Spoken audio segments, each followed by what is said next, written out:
हम लोग 2022 के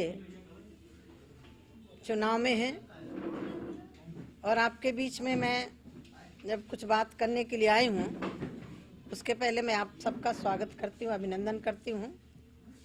और इस चुनावी महापर्व में जहाँ मतदाताओं की भूमिका है, वहीं आप सब लोगों की भी बहुत बड़ी भूमिका है। आप सबका इसलिए अभिनंदन करती हूँ कि कोरोना कार्यकाल में आप सब लोगों ने भी जनता की जो व्यथाएं थी, जनता की जो तकलीफें थी, वो भी आप सब लोगों ने सरकार के सामने रखा।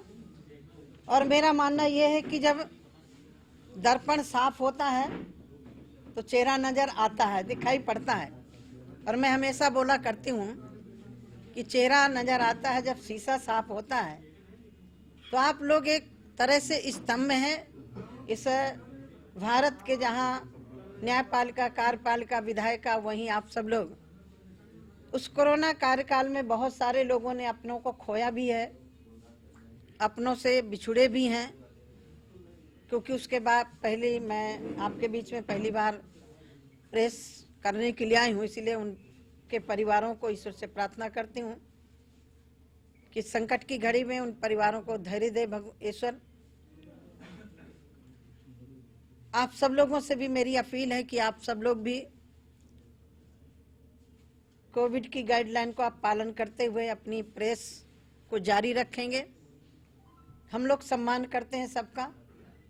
मैं अखिलेश की एक डिबेट सुन रही थी जिसमें अखिलेश ने सीधे कहा कि मीडिया, मैं वो शब्द नहीं बोल सकी, कैराना की बात उठाई।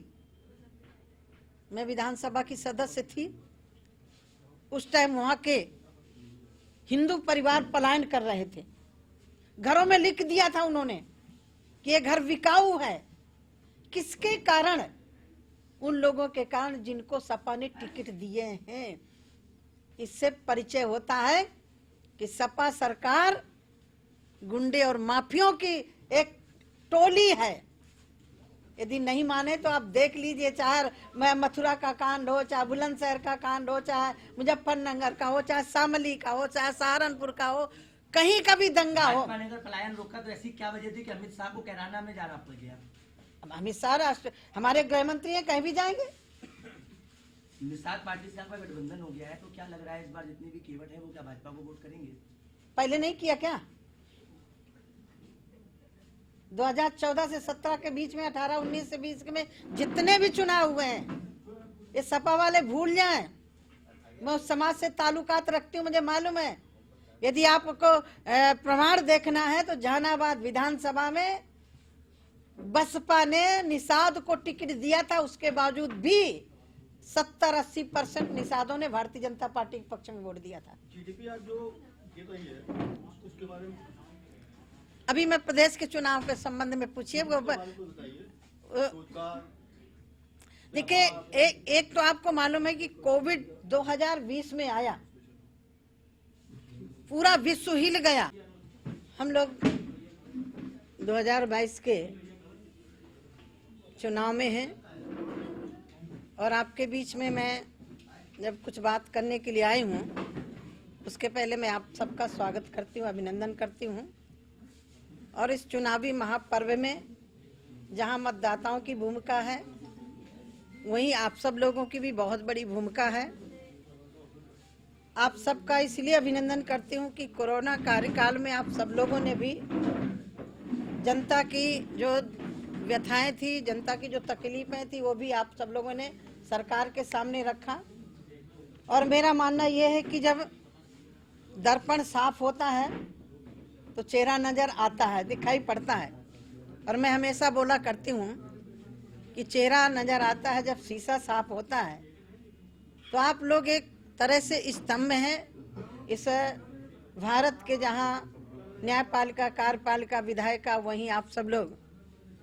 उस कोरोना कार्यकाल में बहुत सारे लोगों ने अपनों को खोया भी है, अपनों से बिछुड़े भी हैं, क्योंकि उसके बाद पहले मैं आपके बीच में पहली बार प्रेस करने के लिए आई हूँ। इसलिए उनके परिवारों को ईश्वर से प्रार्थना करती हूँ कि संकट की घड़ी में उन परिवारों को धैर्य दे ईश्वर।